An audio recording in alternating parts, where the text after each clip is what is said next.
Ah yes, JJK is back. I mean, JJK Shippuden is here. Alright, let me stop before y'all get angry. Oh my gosh, Ikagai.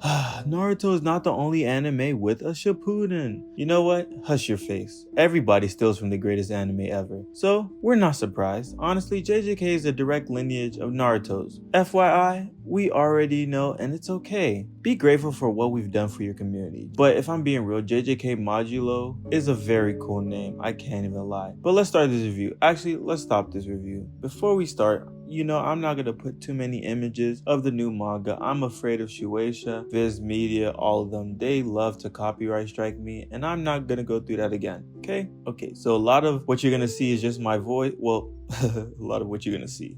A lot of what you're going to hear is my voice and just different color panels. I'll spread some of the new panels in, but it will be very quick. Just letting y'all know. Heads up. Thank you. The chapter starts off with an alien spaceship that is heading straight towards Japan, seeking sanctuary as refugees. And who are these Sukuna-like beings? Very extraterrestrial looking. So this might confirm that Sukuna was indeed an alien, which also suggests that our sorcerers may have alien-like origins because their powers are quite similar. I like what Gege is doing here though. Wow, we see Yuta's grandbaby. I'm gonna cry. Just a little bit. Hold on, give me a second. Our Yuta has full white hair now. I mean, you know what? I'm gonna calm down.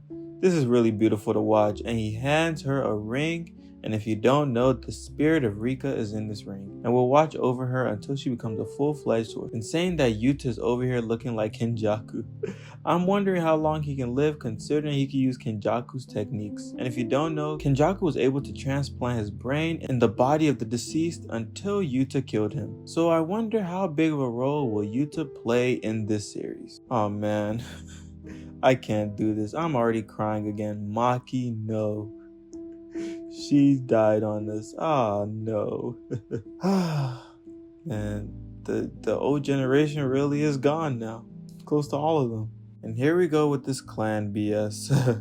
Yuka's mom is asking for Yuta's ring already, as it is a cursed object that is registered under the Gojo clan, and that the ring is suited for her older brother, Tsurugi. I hope I'm saying that right. I really do. He now owns the ring, sending Yuka into sadness. Great. They already have created another Maki.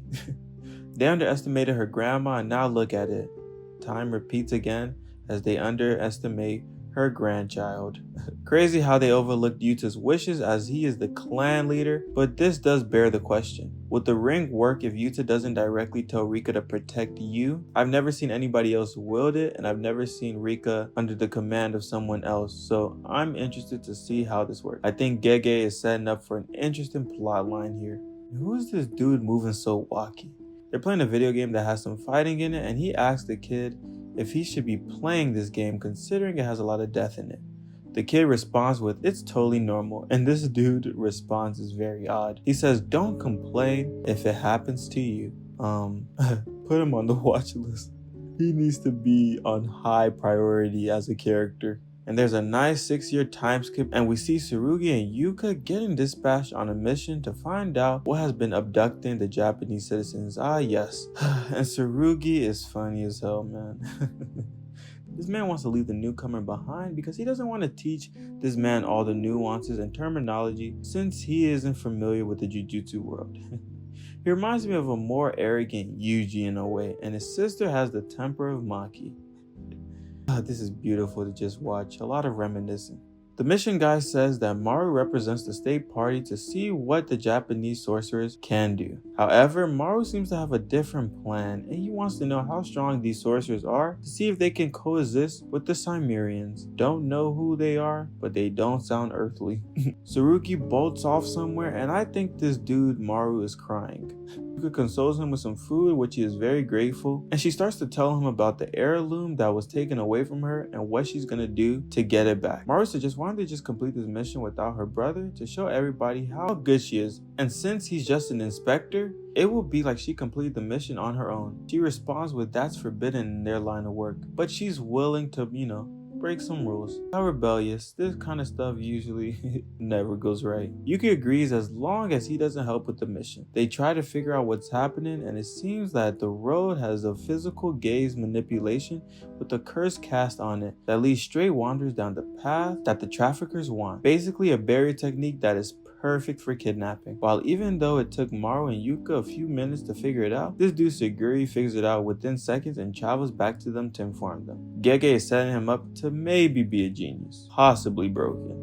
We then learn that Maru has a twin brother who he does not get along with and wants them to settle this ring issue before they reach a road where there's no reconciliation. And she's like, bro, get out of our business and stop projecting. I think I like her already. Now they're ready to begin the path as they know the workaround so the barrier technique is not fulfilled. I'm gonna be honest, I'm a little confused here, but we'll probably gain some clarity later on. They put some caution tape around the paths, and out of nowhere a kid goes right through it, running halfway down the block, and he is grabbed by a mysterious big hand and disappears into nothingness. We learn that this cursed user can work spatial transference into a barrier technique. Tsurugi tells Maru and Yuka to report back to Usami. Of course, Yuka claps back in full rage, but Tsurugi says that he's gonna prove that he's stronger than her. But in the midst of their conversation, the hand shows back up and takes Tsurugi. Ah shit. What is going on? His katana drops and Yuka believes that it's because they're cursed tools and possibly believes it only took him because he doesn't have an overwhelming amount of cursed energy, which keeps sorcerers from breaching it. That's very smart. So that's interesting because Tsurugi is just like Maki, having little to no cursed energy, but he has super strength in him. Grandma Maki's genes are just running rampant through this guy. I love it. Yuka believes that they should just let Tsurugi handle it and report back to Usami when he's done with the mission. However, Maru is like, don't let your disdain for your brother be the reason he dies. And he's dropping bars. They start to argue and Yuka's like, why is Maru shoving his ideals on her because she doesn't care about any of that. I like Maru. He very much has, some Yuji energy, some Naruto energy, can convince you of doing good things for the better good type of person. And after all that talking, he's finally able to convince her because he wants to save his own brother and that he wants the exact same for her. And now we see where Tsurugi is, and of course he's with the Avenger level threat from earlier in the chapter. And it's crazy that his setup is right near Jujutsu High.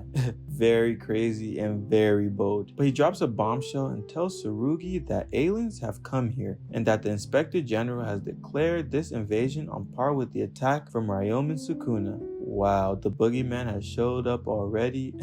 And it's only chapter 1. He lives on no matter what. He lets it be known that aliens will start a war that will expose Japan's true colors. The Culling Games, which happened 68 years ago, prompted the signing of the Kyoto Paranormal Security Treaty, which left all diplomacy with aliens as Japan's responsibility. He asked Tsurugi if there are any sorcerers on par with Gojo and Yuji who could stop what's coming next, because if the world finds out how weak sorcerers have become in Japan, the value of the Japanese citizen will plummet into basically a Great Depression. So there will be no way to make money, which is the reason why he started trafficking and why he's willing to sell Tsurugi, since he is a sorcerer, on the auction block instead of packaging him up like one of the kids who was playing the game earlier. He's a Kenjaku level type of sick. Tsurugi starts to shit talk and Brody starts to beat the living crap out of him. And guess who shows up to come save the day? Maru and Yuka. This definitely has me wondering, how did they find him so soon? And we see that Maru has a curse technique that can bring someone into harmony with the world, seeking balance with a person who matches said person. And because Yuka and Tsurugi are siblings, this is a much easier process. No lie, this ability sounds broken as fuck. Back to real time, Yuka is not playing around. She meant what she said. When she said she would punch Tsurugi when they find him, she does that and they immediately start squabbling. This is wonderful. I love seeing fights. Fight. Nothing better than siblings going at it. But sadly, he puts a smacking on Yuka. Big brother always wins, and it's very sad, but she diverts her anger towards the sick trafficking dude. She then loads up her curse technique, Savage Jaw Strike, which is martial arts mixed with curse properties, but he dodges and teleports behind her instantly, filling the room up with the same barrier technique from earlier. And this boy Tsurugi is dangerous. His katana breathes fire as he burns down the dude's talisman, destroying his barrier, allowing his sister to land the final blow on the level 1 villain. What a low life. Teamwork makes the dream work. He admits that his little sister is getting stronger and promises to work very hard so he doesn't need Yuta's ring. Look at that, already bonding. Now here's an interesting flashback to Maki terrorizing Tsurugi in training. I'm gonna cry for the 3rd time this chapter, seriously. The old members, the old cast. I need a moment of silence. And now this makes sense as to why he doesn't care for the ring. He wants to be like his granny who became strong through loss. Even though she warns him it's a path of heartbreak. However, she believes in him, but his mother wants him to use the ring because he has little to no cursed energy. Now this all makes sense. And I'm not gonna lie, this is a very, very, very interesting plot point. Gege can set up a lot here. Back to present day, Yuka is confused as to what he meant by that. But before he could finish his sentence, Buddy starts spazzing out as his barrier technique is still in the storage room with the kids as he attempts to transfer them to the buyer. Before he does that, what the actual fuck? Maru unleashes his 3rd eye to stop him, and that's how this chapter ends, with Tsurugi realizing that he was right about the aliens coming to the JJK world. The conspiracy is over, and boy is this heating up for a 1st chapter. I honestly can see so much world building from this point on. It's gonna be lovely to watch. This was an amazing 1st chapter. Gege knocked this completely out of the park.